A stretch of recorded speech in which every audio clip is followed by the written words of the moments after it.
take like a 5-minute recess after the second case, and then we'll come back with the third judge will substitute for Judge Solario. All right, so let's begin with the first case. Approach the podium. Good morning, Your Honors. May it please the Court. Steve Cole, McFarland, Ferguson, and McMullen here for the appellants. With me today, my partner, Nancy Pakoff, who will handle the second brief, and our colleague, co-counsel, Mr. Michael Stanton. Your Honor, I would ask that some time, I suggest 5 minutes, be reserved for rebuttal. We bring to you what the appellants are persuaded is an important question of law regarding statutory interpretation, honing in on section 726.110 Florida statutes. And that is the provision which is an internal and distinct statute of limitations titled the extinguishment of certain actions under uniform UFTA. Yeah. UFTA, there we go. The Uniform Fraudulent Transfer Act, UFTA. And I recognize from the order that we received a few days ago that Your Honors will have asked us to be prepared to discuss, and I think I am, I believe I am, the case, and I invite guidance as to how to pronounce the name. Biel Rio. Well, we know which one you're talking about. I welcome suggestions. My colleague Stanton said, call it Barefoot, the second name. In my mind, I've become used to calling it Biel Rio or Bel Rio, if that works fine. And perhaps if you'd like to dive into Biel Rio, I'll gladly do that. I'd like to hear that first. All right, sir. Here is what I wish to share with you is my thoughts regarding Bel Rio.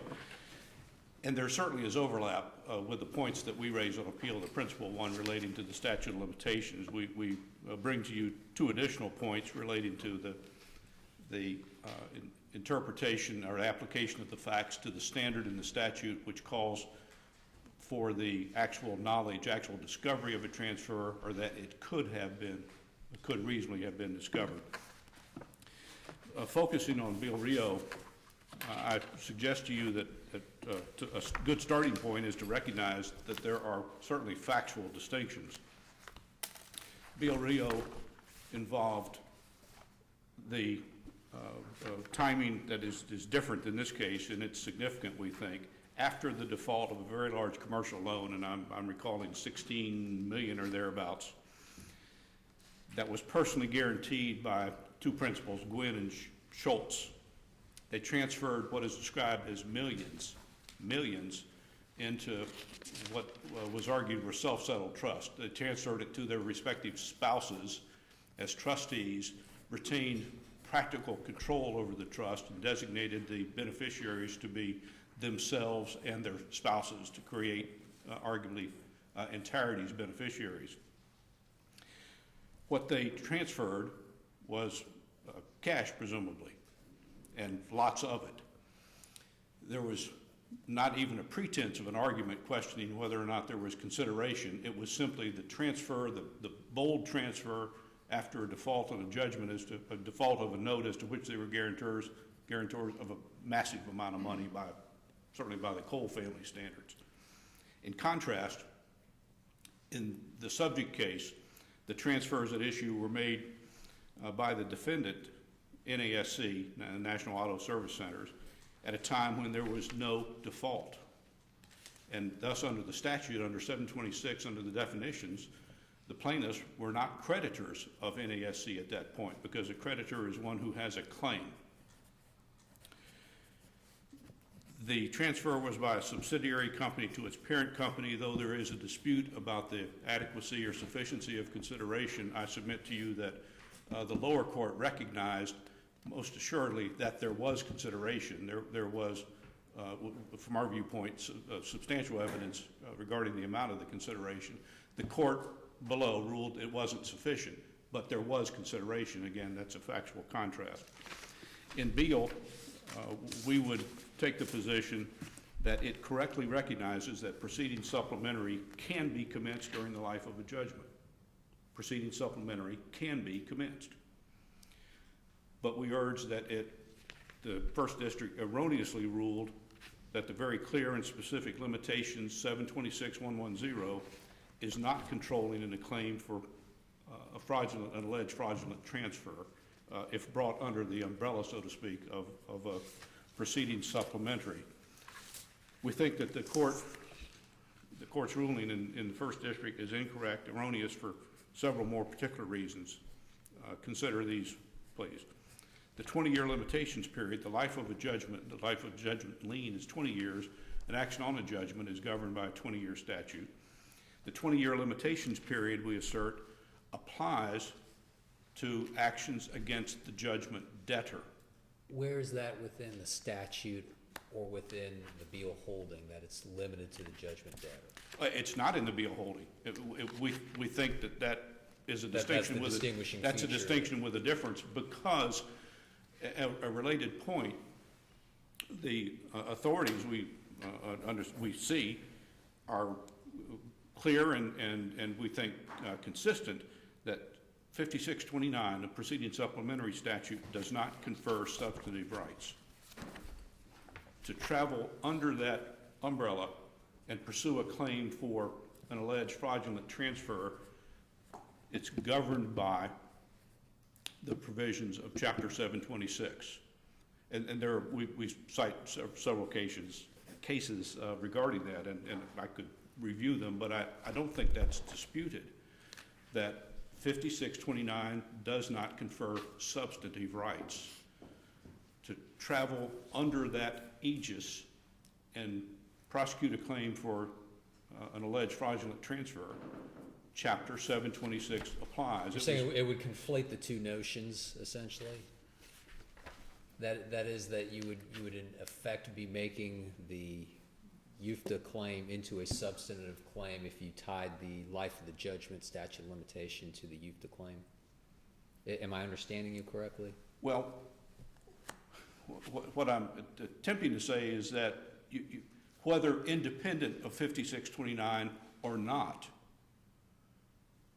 the prosecution of a fraudulent conveyance claim is subject to the provisions of Chapter 726. 726.1112, you perhaps recall, actually has this language, unless displaced by the chapter, then other principles pertain. But the opening words are unless displaced by. Florida is one of what my research indicates is 43 or so states that have adopted the Uniform Fraudulent, let's say UFTA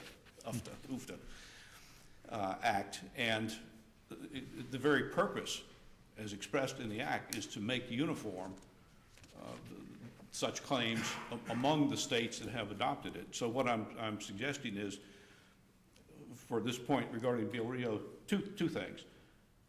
Proceeding supplementary don't confer substantive rights. If the prosecution of a fraudulent conveyance claim is made under that process, then it necessarily requires following the process of Chapter 726. And that's clear by case law, we submit, but also consider the 2014 amendment to 5629, which expressly now states, and in my view simply codifies what the existing law was, expressly states 5629 sub 5, that the provisions of Chapter 726 pertain. They prevail. And it seems to me that the First District missed the mark in that regard. There are additional reasons we think that the Beal case is erroneous. One, the ruling can lead to denials of due process. There is case authority that once a claim is extinguished by an applicable limitations period, that is a vested property right in the potential defendant. If a claim otherwise barred by 726, or for that matter, under Chapter 95, can be revived for 20 years, then I suggest that's a denial of due process, or potential denial of due process. An additional reason that we assert demonstrates that the decision in Beal is erroneous. The ruling defeats uniformity, and promulgates what we reckon to be simply bad policy. It breeds the potential for inconsistent results in Florida for a transferee who is alleged to have been the recipient of a fraudulently conveyed property. If that is prosecuted outside of 5629, then the court's rule would seem to say that that's one set of rules, one statute of limitations, while if prosecuted, and even if that's expired, if prosecuted subsequently as a proceeding supplementary, then it's revived. Inconsistent results that we think is contrary to the spirit of the law. The stated purpose of the statute, this is 726.112, to make uniform the law with respect to the subject among states enacting it. It prevents finality, predictability of results. Those are two of the very things that makes the law in our society precious. That society and commerce depend upon the ability to achieve finality and to have some ability to have predictability in results. Commerce depends on it. It has, it seems to me as well, the potential to wreak havoc on a long-term basis. Consider, and I don't have a specific example, but what occurred to me was that some fertile mind, some fertile mind other than mine, could certainly create difficulties with respect to the title of property. If a transfer is made at any point in the past, which seems to be what the ruling suggests, at any point in the past, a person's been in business for decades, they suffer a judgment. Beal seems to say that for 20 years, you can go back without limit. And it seems to me that that's just a built-in recipe for a potential of problems with, for example, real estate. The final point that I think is important to consider about Beal is that it relied on authority which we submit is misapplied, misinterpreted. Beal, by the way, has been briefed. A jurisdictional brief has been filed with the Supreme Court, and that's just pending. That brief was filed a few months ago. It's just pending. Beal cites and relies principally on a case called Young versus McKenzie, a 1950 Supreme Court case, Florida Supreme Court case, which, as a quick aside, is a really interesting read. It's unusually short for that time period, and the opening line, I think, would amuse any panel of appellate judges. It starts out with, "Thanks to the consideration of counsel in submitting such a short record," 7-page record, 7-page record. So thanks, they say. But the question presented in Young was not the question that really, I think, should have controlled Beal, and it most assuredly is not the question which we seek to bring before you, saying that 726.110 means what it says. A transfer is a transfer. The same word uttered twice, written twice in the same sentence, just can't possibly have been intended by the legislature to have two separate meanings. Young, interestingly, did assert that a proceeding supplementary that was commenced a few months short of 20 years after the entry of a judgment was not barred. It could be commenced then. Curiously, or kind of interestingly, the backside of the Young holding is that, however, the proceeding supplementary that was not completed within that 20-year life was of no effect. It in our view, simply doesn't yield the result that the First District suggested. Mr. Cole, let me just ask, because you talked a little bit about some important policies that the UFTA statute advances, achieving uniformity. Yes, sir. Can you address what I anticipate the appellees are going to argue, which is along the lines of, and I don't mean to short shrift or mischaracterize the argument, but along the lines of, look, the whole statute is set up to prevent fraud, to prevent insiders from shorting out judgment creditors. By applying the statute in the strict sense that you all suggest, we are in essence encouraging fraud by allowing potential judgment debtors and their insiders to, quote, run out the clock, so to speak, to hide their tracks, because as long as they can get by for a year after the transfer occurs, then you're out of luck. Can you respond to that issue, that notion? I'll try to, Judge. The answer, I think... You're at your 5-minute mark, so you can keep going on. All right, sir. The answer, I think, includes the idea that the statute says there's a 1-year savings clause. Everybody agrees it's a savings clause. And it's 1 year from when the transfer was discovered or could reasonably have been discovered. And the statute, the legislature, therefore, builds in the opportunity to ascertain the existence of the so-called badges of fraud, or to take whatever measures are deemed appropriate in order to either get on or off the pot as to a particular transfer. Bear in mind, in this case, the lower court identified the so-called badges of fraud, and those were known, those were revealed. Indeed, the assignments in this case were revealed. There's not a mystery about it. They were revealed at a minimum 13 months before the case was filed. And what the the appellee argues was that, well, we were prevented from understanding the real facts about the alleged consideration. But consider that they were armed with their specific knowledge of the so-called badges of fraud, at least I would assert by the time of the deposition. You believe they had enough information at their disposal to have a good faith basis to have filed the claim? Judge, I think it's impossible to conclude to the contrary. I don't think it can reasonably be said that they did not know that. Arizona, of all the jurisdictions that have adopted UFTA, the only one, so far as I understand, that has varied from the drafter's language, Arizona. And what does Arizona say? It inserts two things.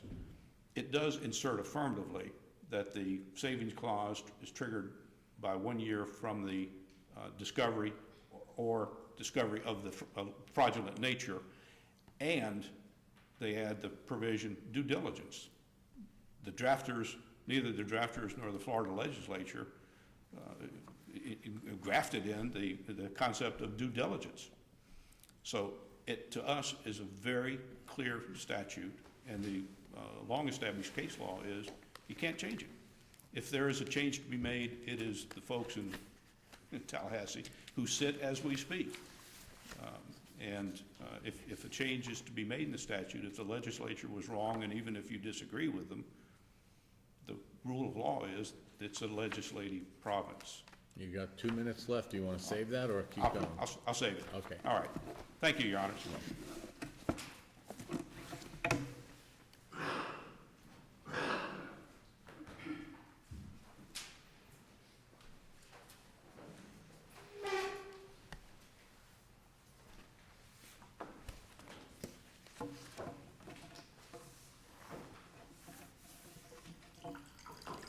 All right, good morning. Good morning, may it please the court. Courtney Fernald on behalf of the appellee, the judgment creditor, whom I'll call FR. As your honors know, this appeal arises out of proceedings supplementary that were brought by my client in an effort to enforce a judgment against the judgment debtor and to recover over $1 million in promissory notes that the court found were fraudulently transferred from the judgment debtor to NAPI, the unpleaded party who was the parent company of the judgment debtor. And the trial court, two things, number one, denied the impleaded party, NAPI's, motion for involuntary dismissal. And the court found that our claim was not barred by the applicable statute of limitations in the Uniform Fraudulent Transfer Act, and that NAPI's argument that we had somehow failed to prove the fair market value of the promissory notes was not valid. The court subsequently entered a partial final judgment, finding that the transfer of the 3 promissory notes was in fact a fraudulent transfer, and then reserved jurisdiction to consider later the appropriate remedies, which we'll deal with in the subsequent appeal here today. We submit that the courts, both the denial of the motion for involuntary dismissal and the entry of the first partial judgment, were absolutely correct, because under Florida law, the statute of limitations in the Uniform Transfer Act, the 1-year savings clause does not kick in until the creditor discovers the fraudulent nature of the transfer, not simply the transfer itself. Is that the language in the statute? Judge, the statute just says transfer, and jurisdictions all over the country have interpreted, are split on the issue, and Right. so some of the jurisdictions, actually I think the majority of the jurisdictions interpret it as being the fraudulent nature of the transfer. Other jurisdictions interpret it as being simply the transfer itself. But we would submit that to interpret it without fraudulent as the qualifier to transfer would, as Judge Lucas pointed out, totally thwart the entire purpose of the Uniform Fraudulent Transfer Act. But which when is- when our legislature wants to refer to the nature of the claim or the nature of the fraud, right? I mean, doesn't it say so? I mean, for instance, the delayed discovery rule for fraud says discovery of the facts giving rise to the cause of action. That's also true with respect to claims under Chapter 517. There are other circumstances in which the legislature has had discovery rules, and it uses that language specifically. Why don't we assume that the legislature meant what it said when it said transfer, and that if it meant to say discovery of the fraudulent nature, it would have used those words? Well, Judge, it's interesting because the Freetag case that we cited from Washington actually looked at the history, and I think it's important to remember that the Uniform Fraudulent Transfer Act is not something that the Florida legislature drafted on its own. It's a uniform act that's adopted in most of the states across the country. And the Freetag case, in deciding that it was the fraudulent nature of the transaction, went through this detailed analysis of the history of the statute. And what they looked at was that the Uniform Fraudulent Transfer Act was adopted based on, and it comes from, what was formerly the Uniform Fraudulent Conveyance Act. And under the Uniform Fraudulent Conveyance Act, the delayed discovery doctrine was expressly incorporated into that act, and it was the longstanding law that it applied to fraudulent transfers. And so the Freetag case said, well, because the Uniform Fraudulent Transfer Act is a reenactment of the Uniform Fraudulent Conveyance Act, there's nothing in the new act that says that would... Do the cases under the Uniform Act preponderate in one way or the other with respect to the meaning of the statutory term?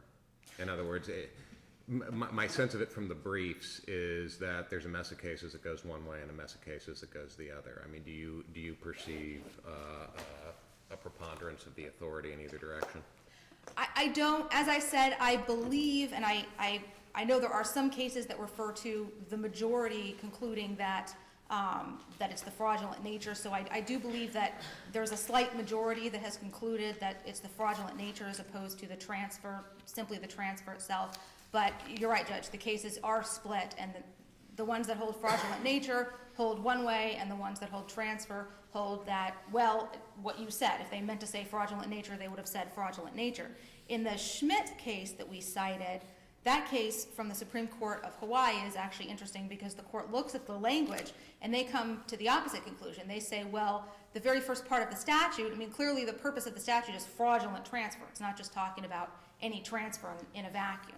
And when they talk about the statute of limitations, the very first part of the statute talks about a cause of action with respect to a fraudulent transfer or obligation being extinguished upon such and such a time. Here's what troubles me about that case and that notion. What is the limiting rule, what is the limiting factor that can be articulated or stated that would prevent a trial court or an appellate court from simply being able to elevate the title or the thrust or the purpose of the statute and rewrite it to whatever the trial court deems appropriate for the case that's in front of it? Is there a limiting rule? Is there some kind of definitive line that can be drawn that says At this point, you do not read in words that aren't there. Do you understand what I'm driving at? Well, Judge, if you're asking, I think you're asking, well, what's to stop a court from rewriting other parts of the statute other than simply the statute of limitations?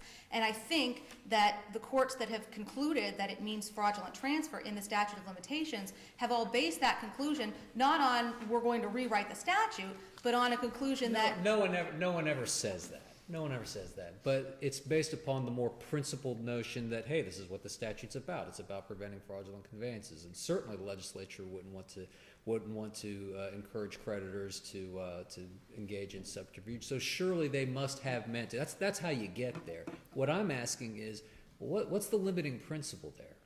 How do you ever tell a court, no, at this point you cannot insert what you deem to be common sense words or common sense meaning into it? Well, Judge, I think that if that were the sole basis for it, I think if it were simply, well, this is better, so to speak, to defer fraud if we have this other word in there, I think that would be a great concern, and I think that would be a good argument to the contrary. But I don't think that it's just that. That's one argument in support of interpreting the statute that way. But it's not the one other you're traveling arguments. under. Well, it is one of the arguments we're traveling under, but the Well, other to arguments. that point, though, to the point that the interpretation of the term ought to be informed by the policy underlying the statute, why couldn't I with equal validity say, listen, the legislative purpose and statute of limitations is to protect defendants from stale claims, and that ought to take on additional force with respect to a statute like the fraudulent transfer statute, which enables judgment creditors or other creditors to go after wholly innocent transferees. Well, it does, and that's exactly why it cuts it off after a year. And where that kicks in, I mean, ordinarily, the statute would expire in 4 years from the date of the fraudulent transfer. The whole reason for the savings clause is where a creditor, through no fault of its own, cannot discover the fraudulent transfer prior to the 4 years. That's what the one-year savings clause is for. And it's particularly important in cases like this, where the judgment debtor and the transferee go to great lengths to conceal the fraudulent nature of the transfer through discovery abuses and other such things, preventing the judgment creditor from figuring out the fraud at an earlier date. And in that case, that's exactly what the savings clause is needed for, because otherwise, Judge Lucas's point comes into play where you're basically rewarding the fraudulent transferee or any fraudulent To be clear, debtor. I was trying to articulate your point. I was not expressing what I my understand. point is. I understand. But that's exactly what the savings clause is needed for, to prevent that situation from happening. So there is an interplay there, but it's important to respect both policy points, and that's why they have the savings clause in there, but it doesn't go on forever. There is a year cutoff, so once you find out about the fraudulent transfer, then you're responsible for bringing that claim within a year. And I think it's also important to remember. Well, can I just, this thing about the transfer, you may never discover the fraudulent nature of a transfer if they do a lot of machinations for years and years and years. Is that a fair statement? Sure. So if the legislator just said when the transfer is discovered, do you think they knew that would exclude a lot of valid claims from being prosecuted against purloined funds, so to speak? I don't think they intended to exclude I mean, valid the dissent claims in from that being case you prosecuted. cited, I think the Freetag case goes into a lot of this, that the word transfer is used and nothing else, and that displays the common law. Common law, I think the use of the fraud was a little more liberally construed, and then they narrowed it down with this legislation. Rightly or wrongly, this is the words they chose. Well, I think that the common law, though, and what the Freetag and I believe the Schmidt cases go into additionally, is that under the common law and under the Uniform Fraudulent Conveyance Act. You could consider equity. Equity was a bigger factor on common law. Now we've got the statutory construction concept. Well, but also the delayed discovery the delayed discovery doctrine applies, and there's nothing in But I mean, UFTA. doesn't Davis versus Monahan basically put an end to the delayed discovery argument in cases where the legislature hasn't been explicit about wanting a delayed discovery rule? I mean, isn't that basically the law of Florida at this point?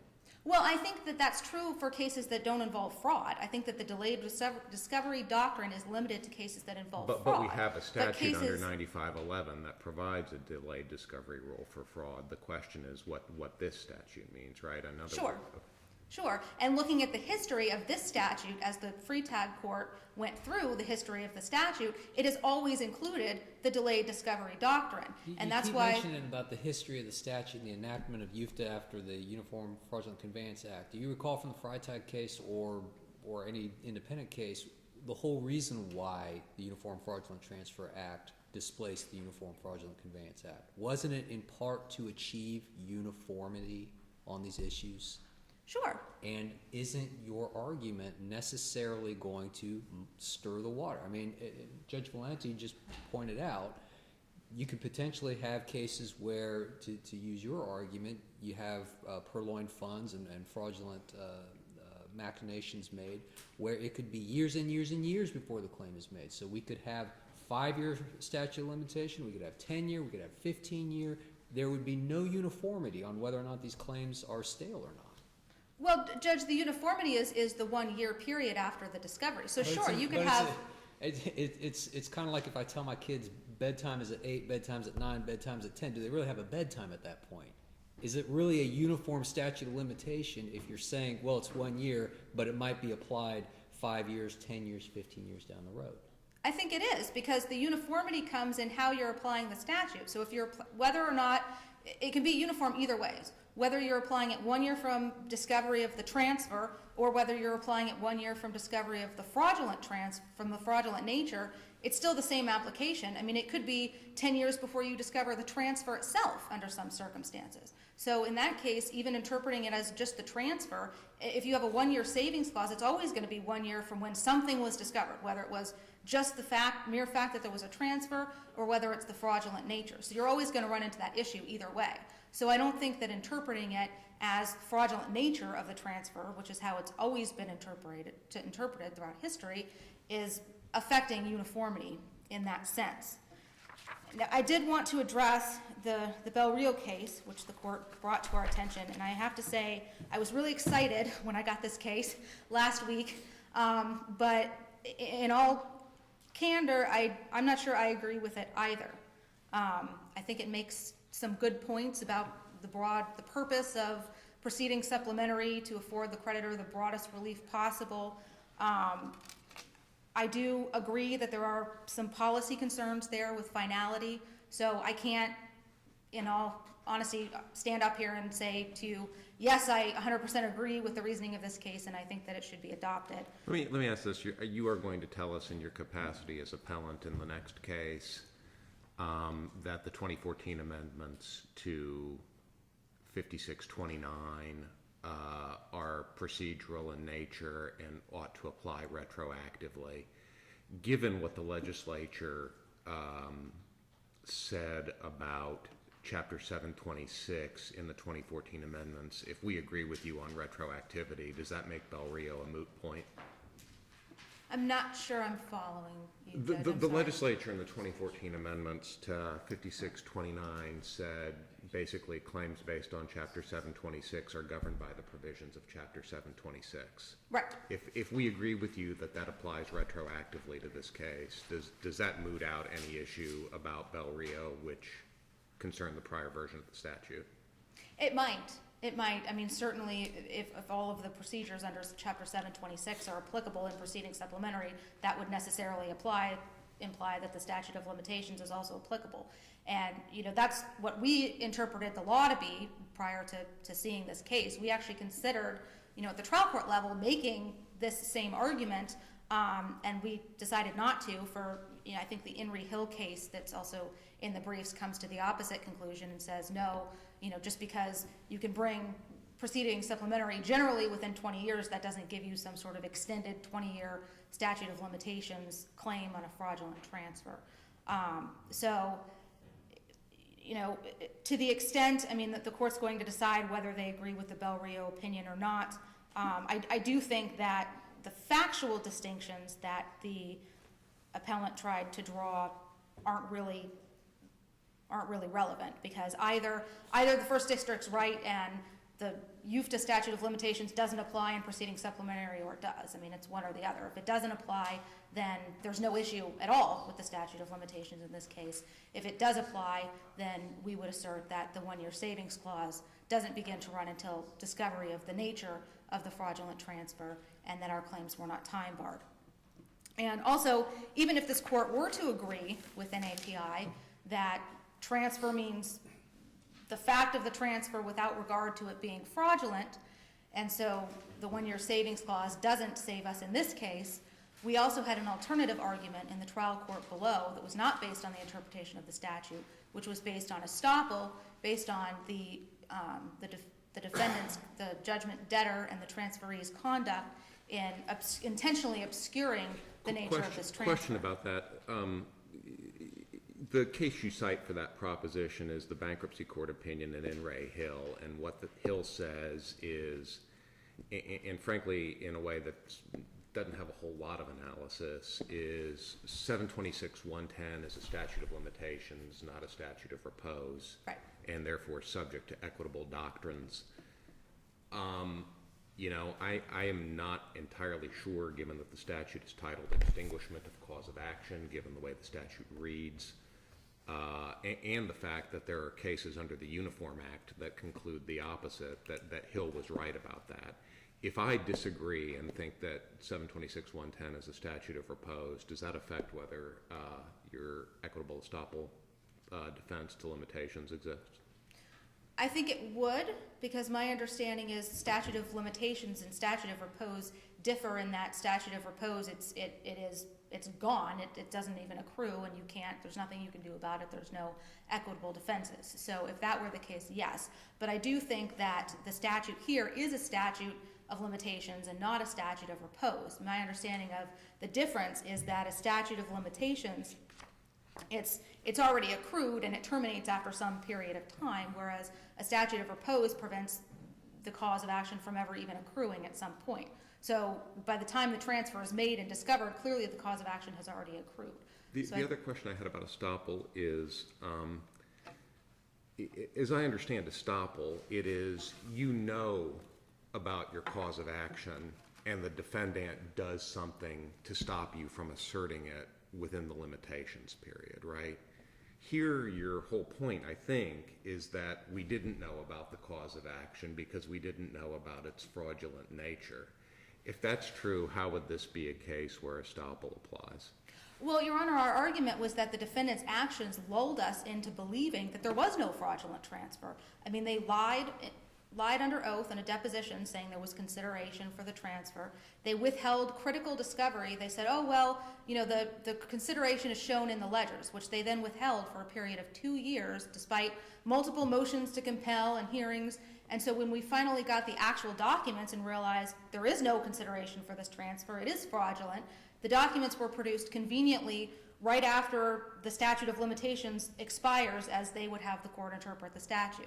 And so our argument at the trial court was, well, even if it's a straight 1-year statute of limitations from discovery of the transfer, these actions on the part of the judgment debtor and the transferee in obscuring all this information lulled us into believing that we didn't have a cause of action.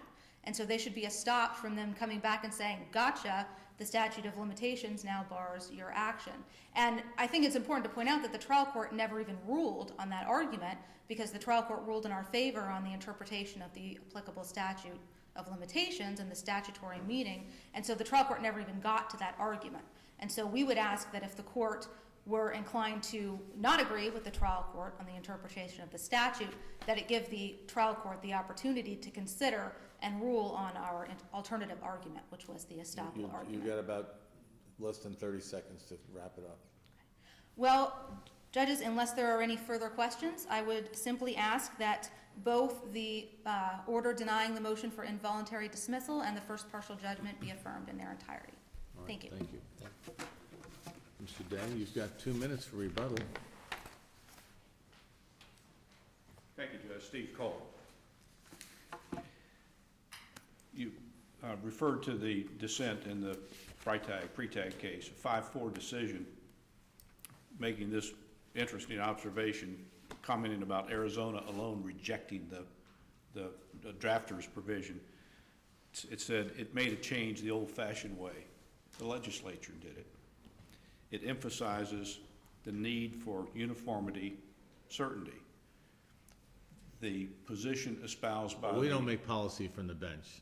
So we don't make policy, so your point is the legislature makes the policy. Well, what do you say about this remand back for an estoppel type hearing? I think that Judge Solario is on point, that estoppel simply doesn't pertain here. And I recognize as well that it's maybe a call one way or the other as to whether the 726-110 is a repose or limitations merely, because there are three subparts. Only one of them includes a savings clause, and it seems to me the savings clause expresses the extent to which the legislature was going to leave a door open for any extension of the time to bring a claim. I think the legislature has foreclosed that and has done so. Now, factually in this case, it's amazing to me that these plaintiffs, who in 2009 sued the defendants for fraud, deceit, and securities fraud, including Mr. Levin, suddenly found him credible, and somehow they were sucked in by his testimony at his deposition. It just belies credibility. And as pointed out, they already knew not only the existence of the transfers, which were a matter of public record, recorded UCC 3s in early 2009, but they also knew the so-called indicia or badges of fraud. Why they then waited to file their action, I can't explain it, don't know. Why did they take so long to subpoena the CPA? They knew the CPA's identity before the judgment was entered. You know, you're technically out of time. If you want to just say All right, sir. one so more thought, just- or save it for the next case. Very well. Thank you, Your Honor. Thank you. All right. We have the same people on the next case, or you're gonna switch it up? My partner is going to. All right.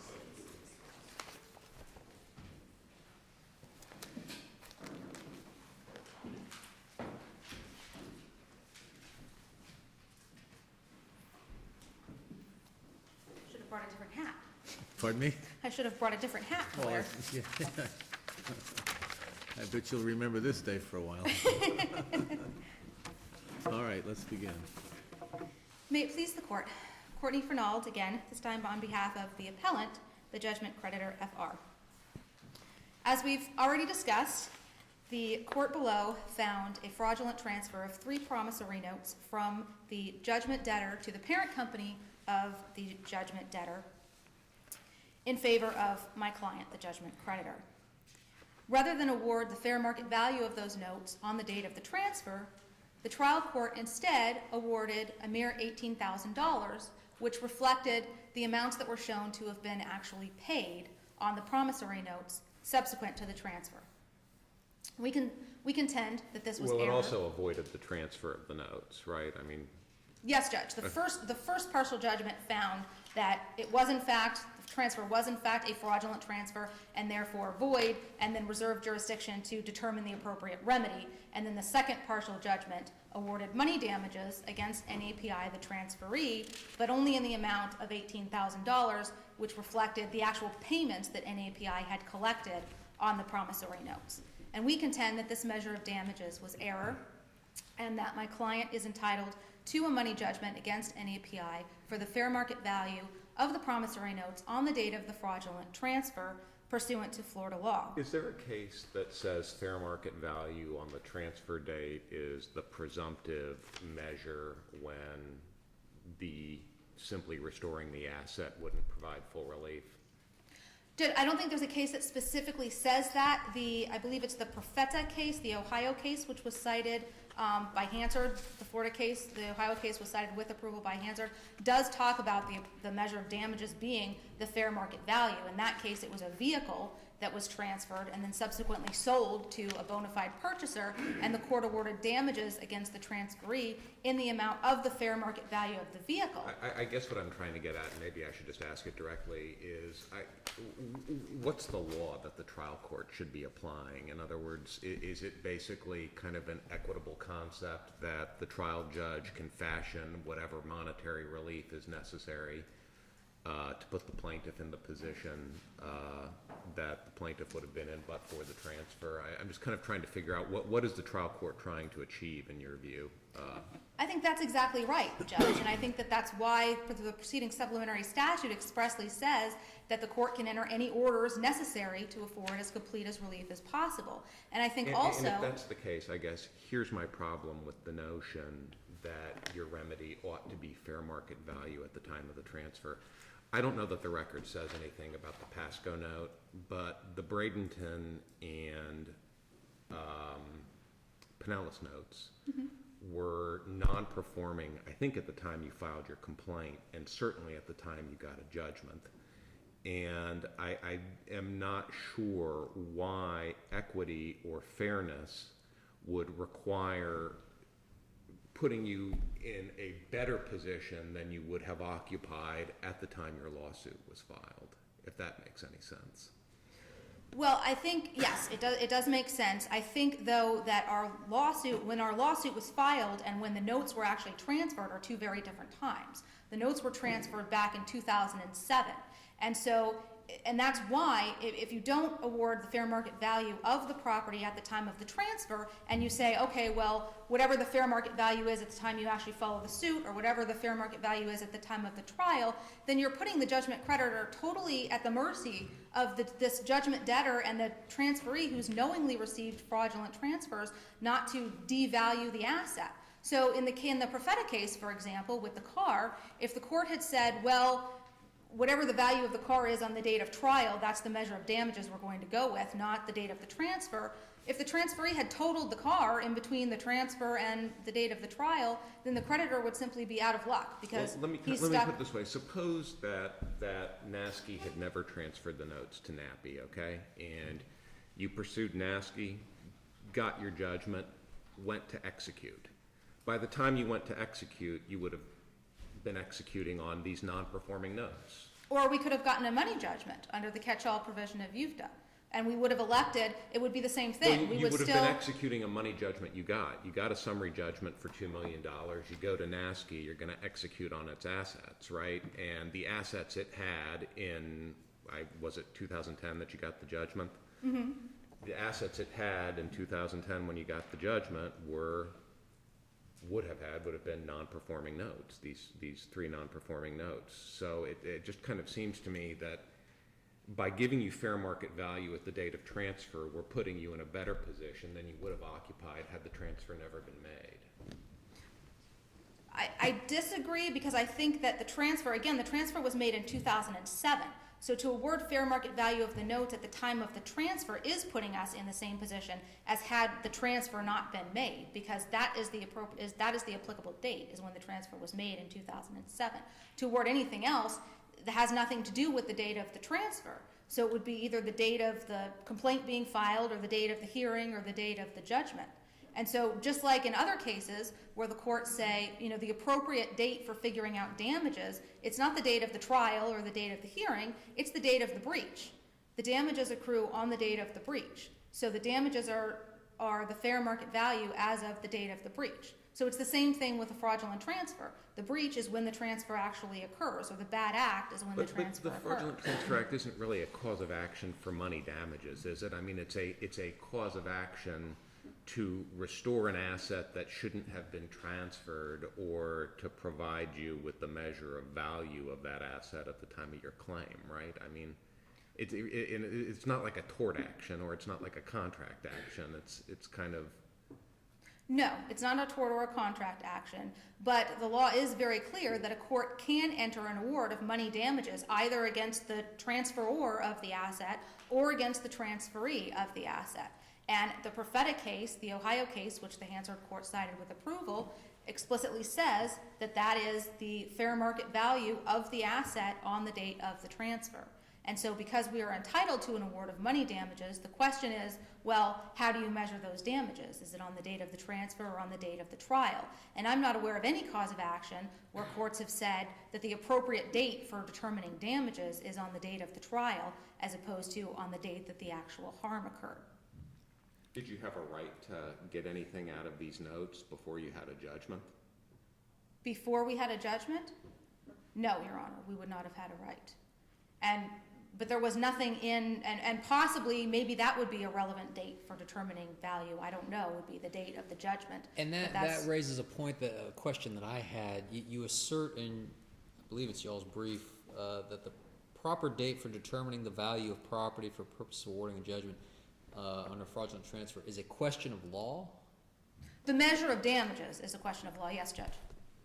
Okay, well, the measure of damages perhaps, but the assertion that I'm reading is, and what we're talking about is, what date do you ascribe fair market value to?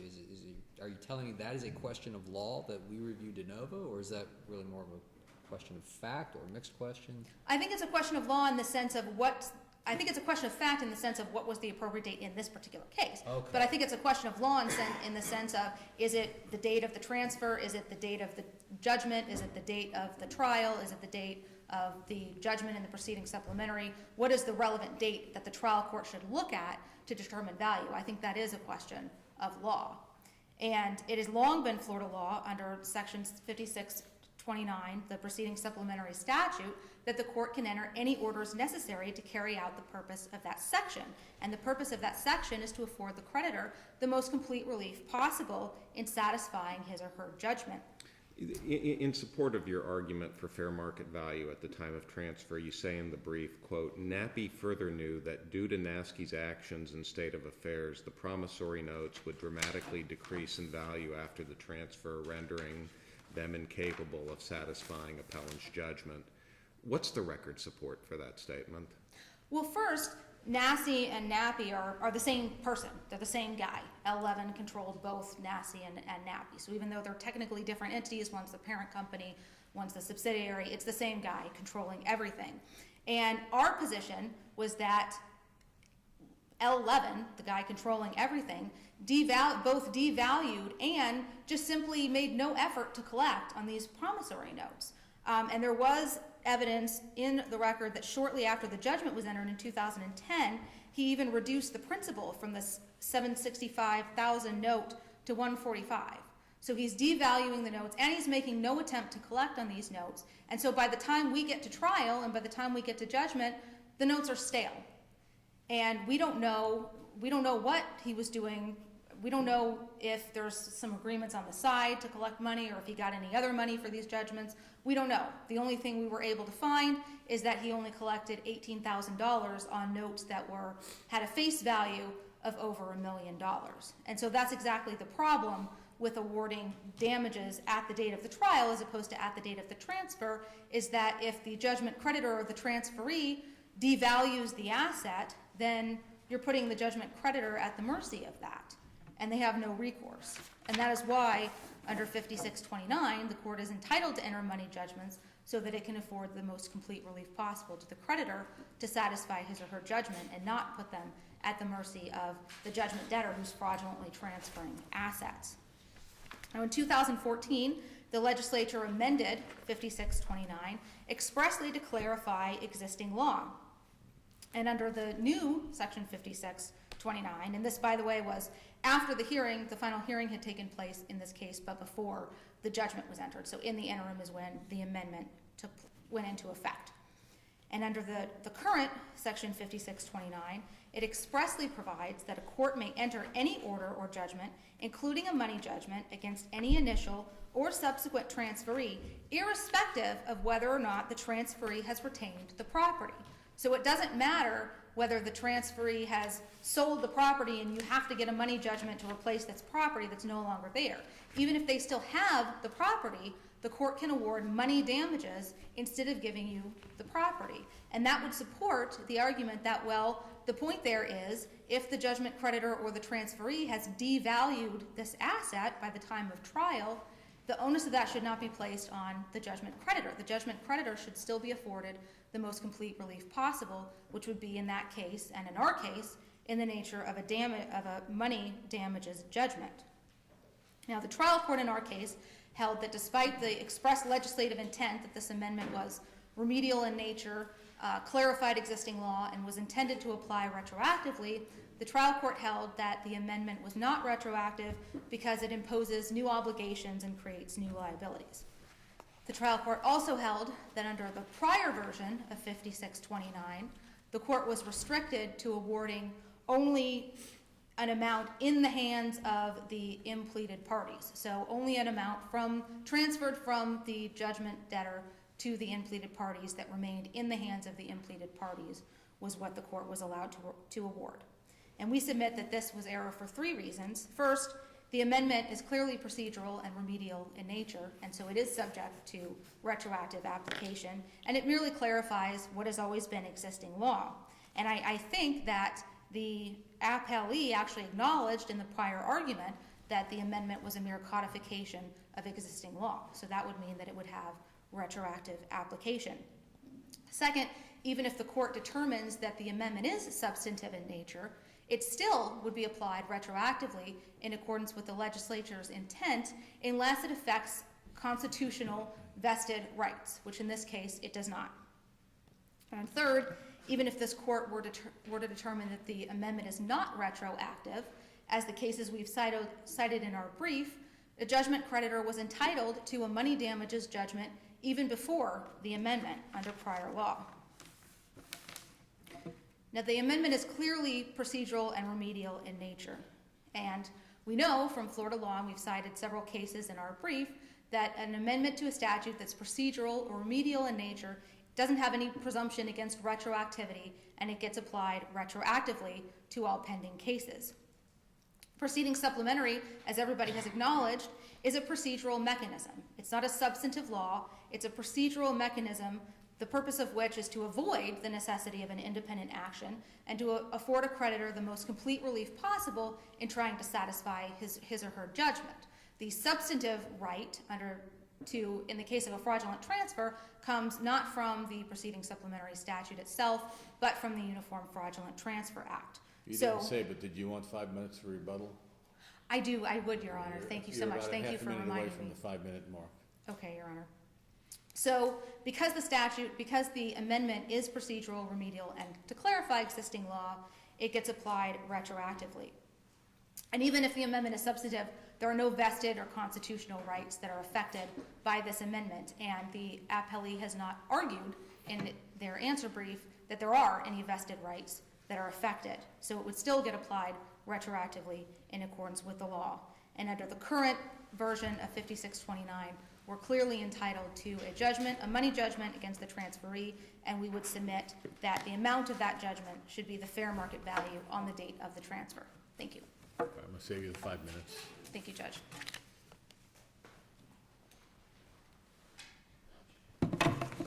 May it please the court, tag team arguing today. Nancy Paycoff, McFarland, Ferguson, and McMullen appearing on behalf of the appellee, NAPI. All of the appellees, actually. And we also filed a notice of cross appeal. So if I could reserve 2 minutes at the end to rebut, if there's any rebuttal in relation to the cross appeal. The starting point of this appeal, this is an appeal of the second partial judgment. The starting point is what happened in the first judgment. And what happened in the first judgment is that the trial court set aside the transfer of the 3 promissory notes. So that was the relief that was originally asked for when the proceedings supplementary were instituted, was that property found to have been fraudulently transferred from the judgment debtor to the impleaded defendant be returned to the judgment debtor. So that's the starting point of the second final judgment, second partial judgment. The judge asked in the first judgment for the parties to brief what further relief, further to the setting aside of the fraudulent transfers, was available, if any. And we would assert that there is no authority for the plaintiff, the judgment creditor, getting a judgment for what they claim to be the fair market value of the assets that were fraudulently transferred after the transfer was set aside. There's no authority for that. The cases that they cite, the case out of Ohio, which involves the car dealers and the 2 automobiles, in that case there was, first of all, the transfers were made at the time the sheriff was showing up to execute on the car. The cars were hidden at that point, and the transfer was made thereafter. And even in that case, the court went through a lot of discussion and justification in regard to ordering a joint and several judgment against the impleaded party and the judgment debtor for the value of the one automobile that had been sold to an innocent purchaser. So as to the second automobile, they set aside that transfer. So that does not provide authority for a judgment debtor plaintiff in a proceeding supplementary moving to set aside a fraudulent transfer, succeeding in setting aside a fraudulent transfer, and then saying, you know, that's great, but we really want a money judgment against this third party. There's no authority for that at all. And as far as, you know, Your Honor asked about putting them in a better position, absolutely it puts them in a better position, because then they have a judgment against the judgment debtor, and now they have a judgment for over $1 million against the third party who has had to give back any assets that were allegedly fraudulently transferred. So in regard to the argument that what further relief was available and whether a money judgment is available, and interestingly enough, the trial court says that the court can only award property in the hands of the impleaded defendants towards satisfaction of the judgment, and cites a decision, Judge Volonte, that you authored, the Kingston decision, and we would argue that that hasn't changed at all. And now the judge, and in this case the judge not only voided the notes, but he did, the trial court did order a money judgment, did award a money judgment, or the right to a money judgment. That was for the $18,000. And although we believe that in a proceeding supplementary, the only remedy is setting aside the fraudulent transfer. There's no ability to get a money judgment in the alternative.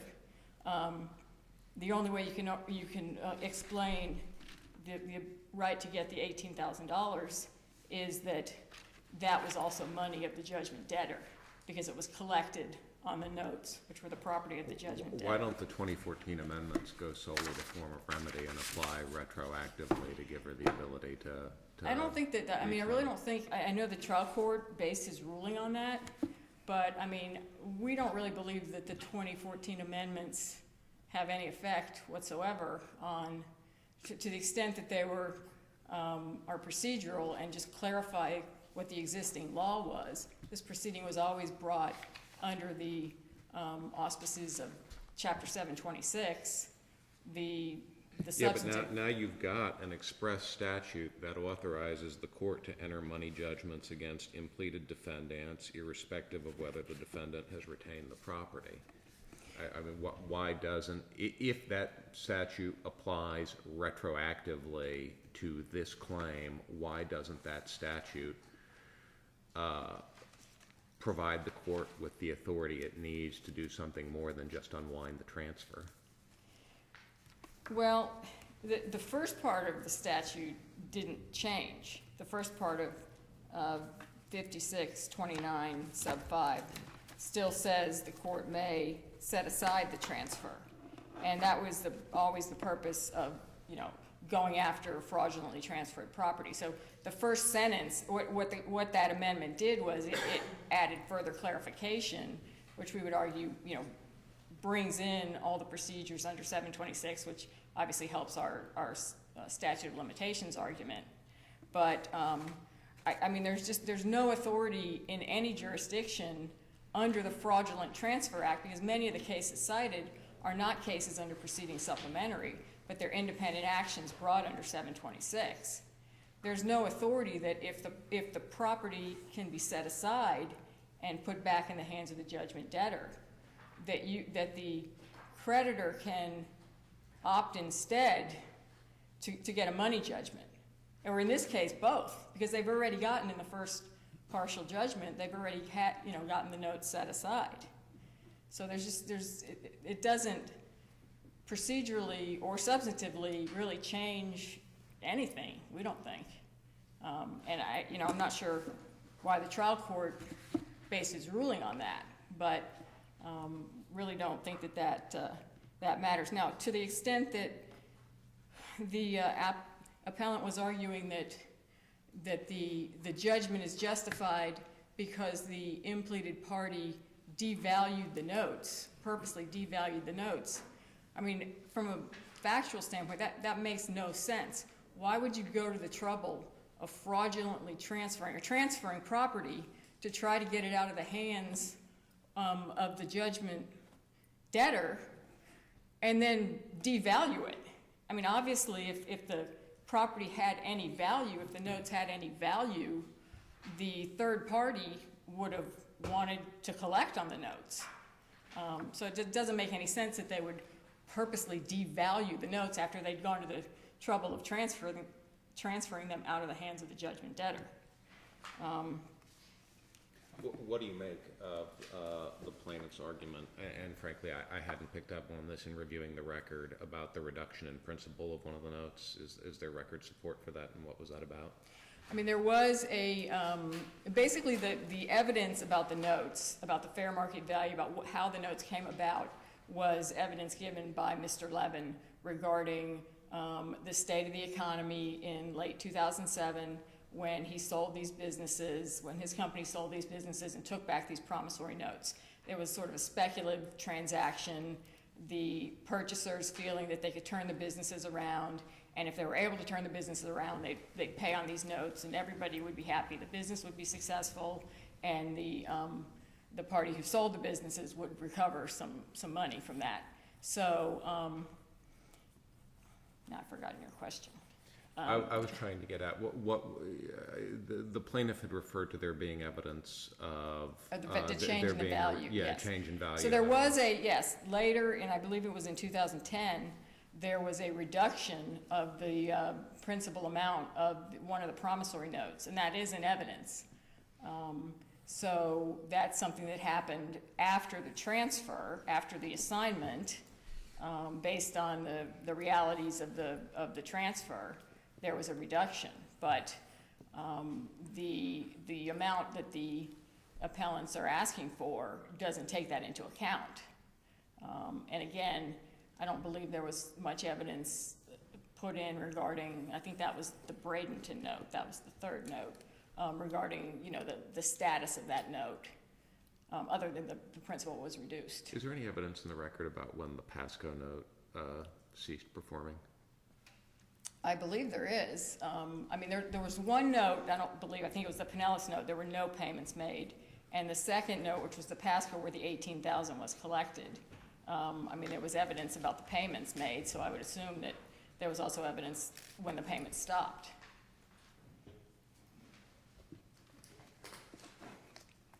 Just to bring up one of the points on cross appeal, and basically these two orders are dependent really on one another, because in our cross appeal, the first argument is that the judgment, the ability to get a judgment for $18,000 should be reversed because the statute of limitations had expired. So if the court reverses the first order and determines that the claim was extinguished, then we believe the second order is moot.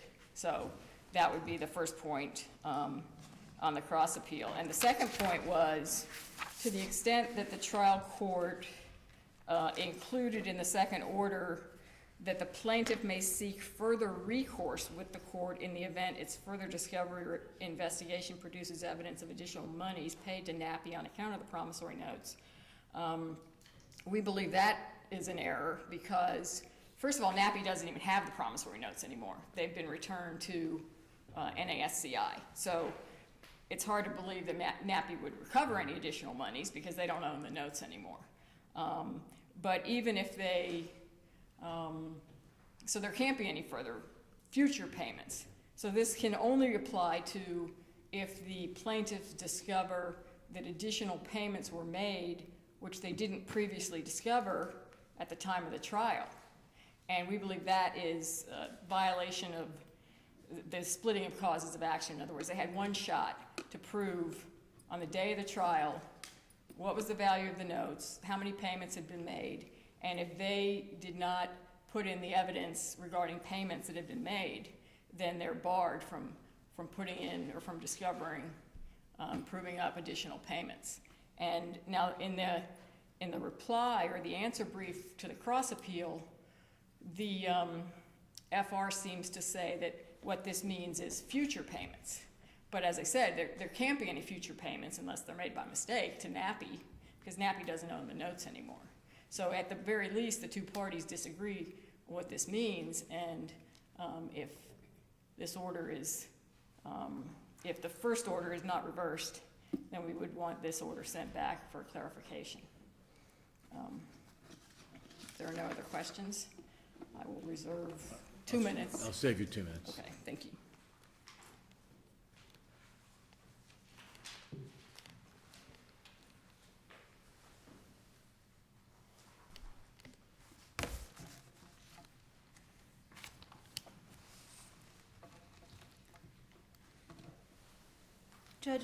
Judges, very briefly, in the motion to implead NAPI in this case, we specifically requested that in addition to our request to set aside the transfers as fraudulent, that the court award any further relief the court deems appropriate.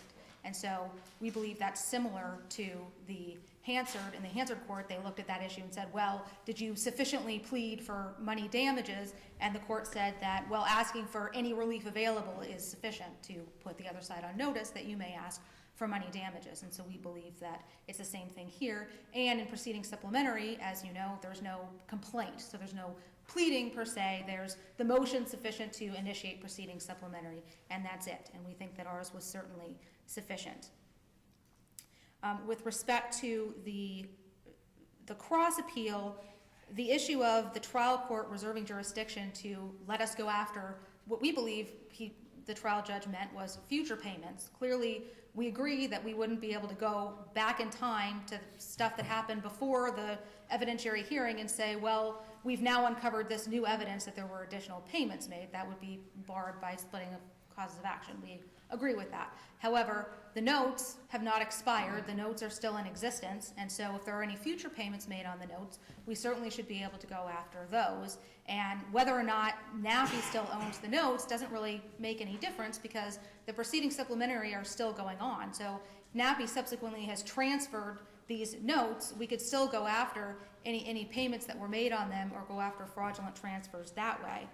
And I wanted to point out that in the partial judgment, the court did say that the court declared the transfers were void, and the court declared that the promissory notes in question are subject to execution, garnishment, or other legal process for partial satisfaction. So certainly we couldn't get the promissory notes and also get a money judgment. We can't get the property and get a money judgment. That would be double recovery. But I think that the proceeding supplementary statute specifically says we can get a money judgment regardless of whether the transferee still has the property. So I do think that we can elect under the proceeding supplementary statute and under the catch-all provision of UFTA to get a money judgment instead of the promissory notes if that would afford the most complete relief to satisfy our judgment. Thank you. All right,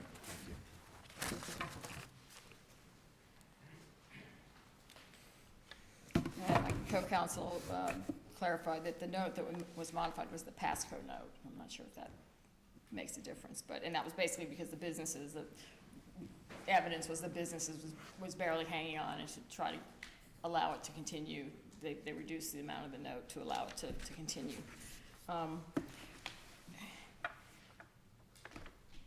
First of all, in regard to asking for the relief of a money judgment, there is a motion for proceeding supplementary, which is the motion that starts the proceedings, and that motion is, again, there is no complaint, we agree.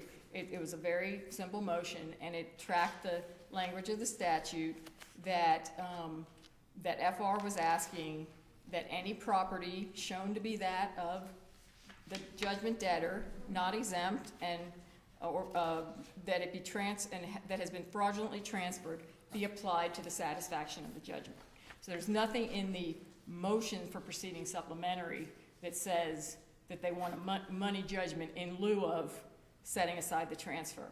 In the motion to implead third parties, which brought NAPI into the case, That motion is also very simple, like two-page motion, and what it says is it's an order to show cause to the third parties to attend a hearing and provide evidence about whether they have any property of the judgment debtor. There is nothing in that motion, and then it concludes by saying that you'd like further relief as the court deems appropriate.